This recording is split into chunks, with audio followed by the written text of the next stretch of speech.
الرحيم وبه نستعين والصلاة والسلام على سيدنا محمد وعلى أهل بيته الطيبين الطاهرين واللعنة الدائمة على أعدائهم أجمعين من الآن إلى قيام يوم الدين. القول مني في جميع الأشياء قول آل محمد فيما أسروا وما أعلنوا وفيما بلغني عنهم وفيما لم يبلغني. أما بعد، فقد قال الله العظيم في محكم كتابه الكريم: بسم الله الرحمن الرحيم، إنا أعطيناك الكوثر. صدق الله العلي العظيم. صلوا على محمد وآل محمد.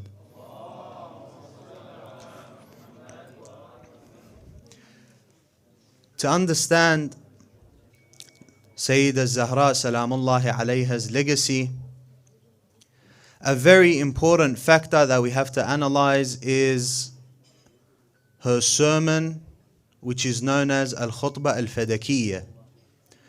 The sermon of Fadak, typically what is known with the people is that Lady Fatima Salamullahi alayha went to object against the oppression that occurred to her with her land being taken away from her. Hence why she recited this sermon for that purpose. However, much more is included within the sermon, and much more significance it holds in our belief or in our aqeedah. Because when we read the sermon, we read that a small part of it speaks about the land of Fadak. You read it in its entirety, you see many different segments within it that well and truly summarize the religion for us. I'll give a couple of examples, inshaAllah. The first aspect it talks about is Tawheed.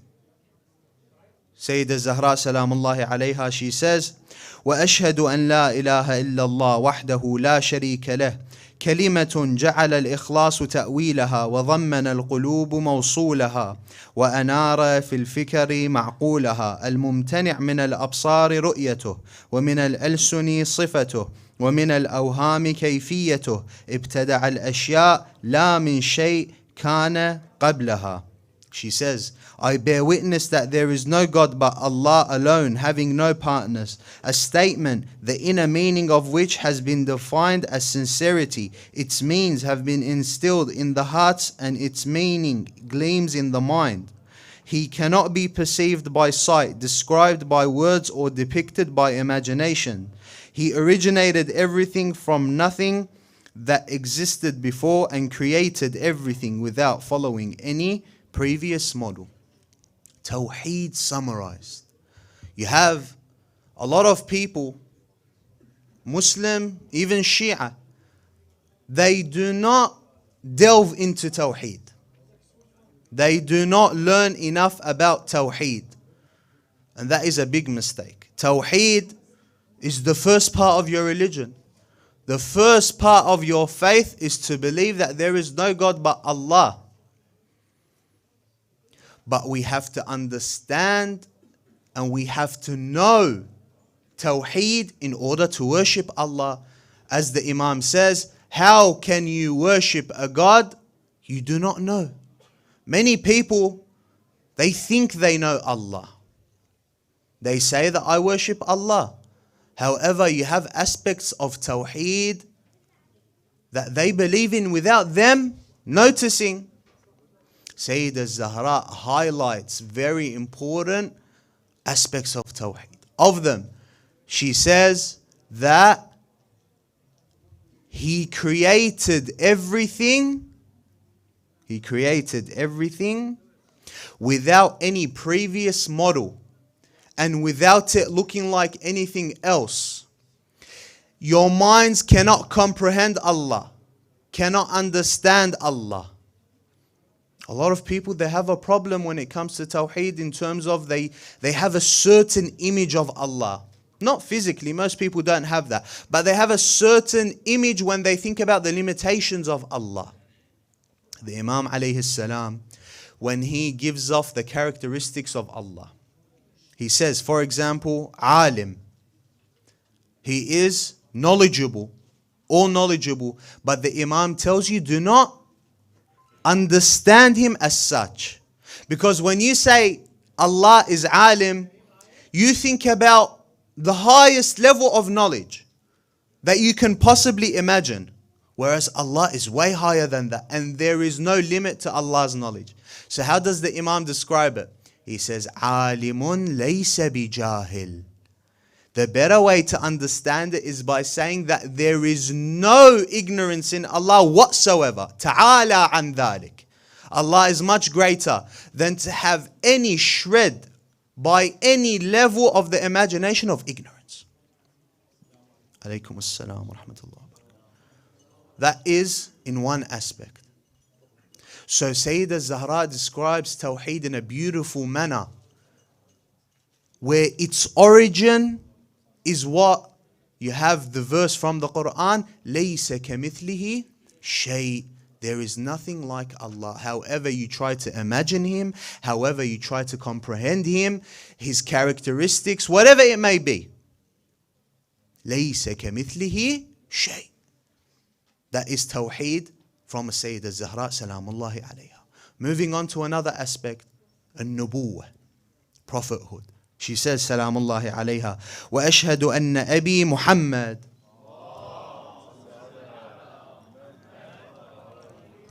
عبده ورسوله اختاره قبل أن أرسله وسماه قبل أن اجتباه واصطفاه قبل أن ابتعثه فأنار الله بمحمد صلى الله عليه وآله ظلمها وكشف عن القلوب بهمها وجلى عن الأبصار غممها وقام في الناس بالهداية وأنقذهم من الغواية. I bear witness that my father Muhammad is his servant and his prophet. He chose him even before sending him, named him before picking him, and selected him before appointing him. So through my father Muhammad, Allah illuminated their darkness, removed the ambivalence from their hearts, and illuminated the obscurity of their sight. Lady Fatima here highlights the role of the Holy Prophet, peace be upon him, the role of guidance, the role of mercy, the role of removal of ambivalence from the heart, the blindness of the heart.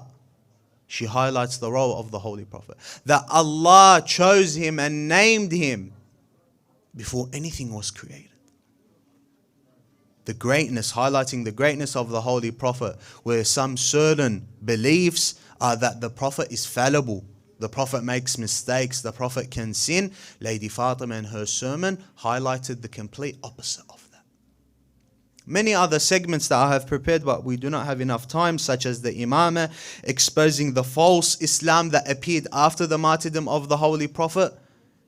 There are many aspects that I recommend we read the khutbah, we read this sermon. Moving on to a misconception, a very important misconception that many people like to place, especially from the other schools of thought, against this sermon. They say that because the contents of the sermon is a problem.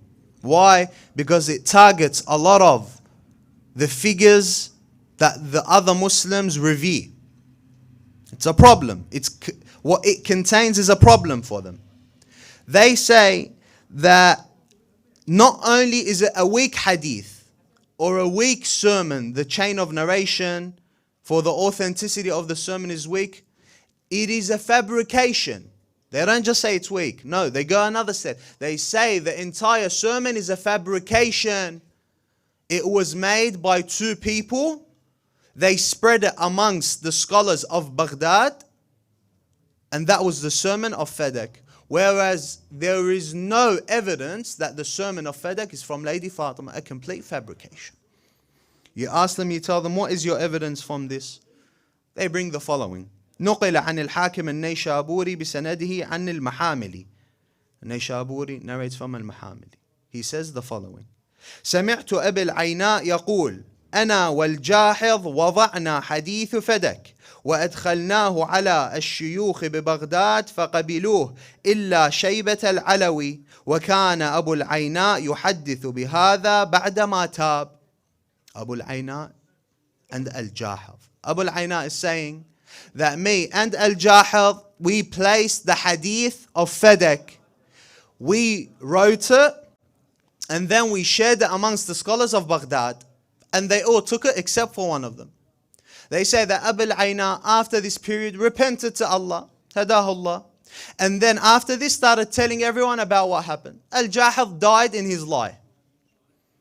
And this is their evidence, and they say because of this we come to a conclusion that the khutbah, the sermon, al-Fadakiyya is what? Fabrication. It is not from Sayyidah Zahra salamullahi alayha.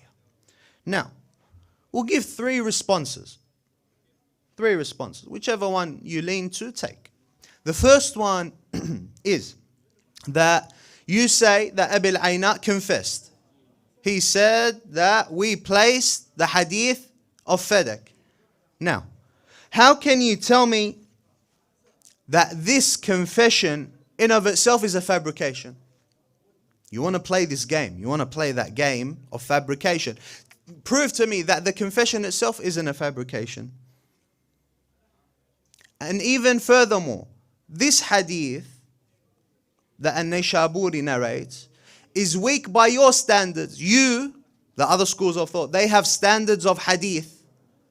They have a standards of what? Of hadith. By their standards, this hadith or this confession is weak. And by your standards, you cannot even accept its authenticity. That is answer number one. Answer number two. Let's say it's true. Let's agree with you. Hypothetically speaking.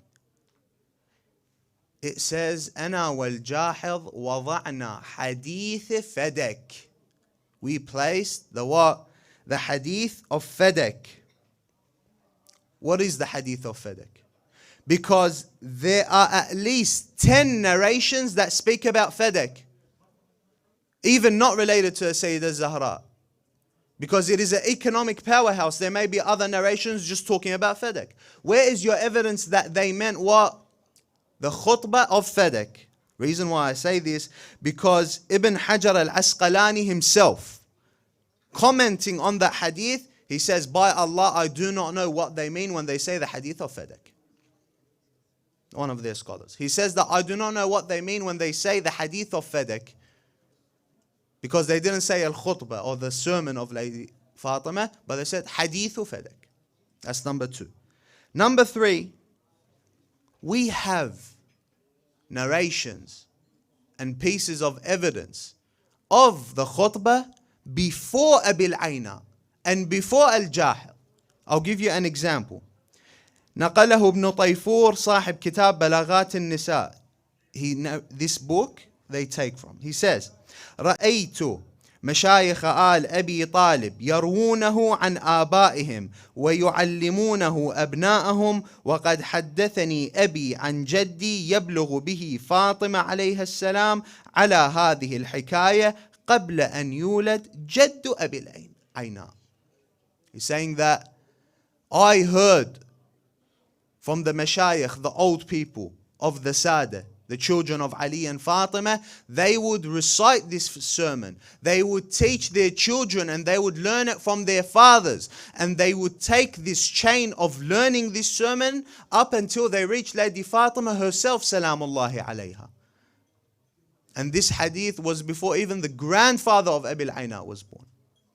To say that Abu al-Ayna was the one who created this sermon and he then confessed to it. And furthermore, you have Kitab al-Ain للخليل ibn Ahmad al-Farahidi. This guy, this book is a book of the language, the Arabic language, like a dictionary if you want to, where it gives examples of certain pieces of the Arabic language and gives it definition, such as poems, such as whatever it may be. In this book he mentions the sermon of Sayyidah Zahra for the eloquence that the sermon had. You have other examples of dictionaries, the original Arabic dictionaries that are very old. They reference the khutbah of Sayyidah Zahra salamullahi alayha. I'll give you an example. Tahdhib al-Lugha by Muhammad ibn Ahmad al-Azhari. Another one, Jamharat al-Lugha by Ibn Abi Durayd al-Azdi. These are two more examples of old dictionaries, you can say, where they reference the khutbah of Sayyidah Zahra Salamullahi alayha for its eloquence, for the beauty of the sermon. And even other of the scholars, they say that this sermon cannot be by an ordinary person unless this person was connected to Allah Azza wa Jal. This isn't an ordinary sermon. And like we read the hadith, that they would teach their children, the sons of Ali and Fatima would teach their children this sermon. It is important we hold on to this tradition. For number one, us learn the sermon of Sayyidah Zahra, understand the sermon of Sayyidah Zahra, and to teach it to our children, to teach it to the coming generation, because it is a sermon that is pivotal to our aqeedah, pivotal to our understanding of what happened to Sayyidah Zahra Salamullahi alayha. اللهم عجل لوليك الفرج والعافية والنصر واجعلنا من أنصاره وأعوانه ومن شيعته ومحبيه وإلى أرواح المؤمنين والمؤمنات. رحم الله من قرأ سورة المباركة الفاتحة مع الصلاة على محمد وآل محمد.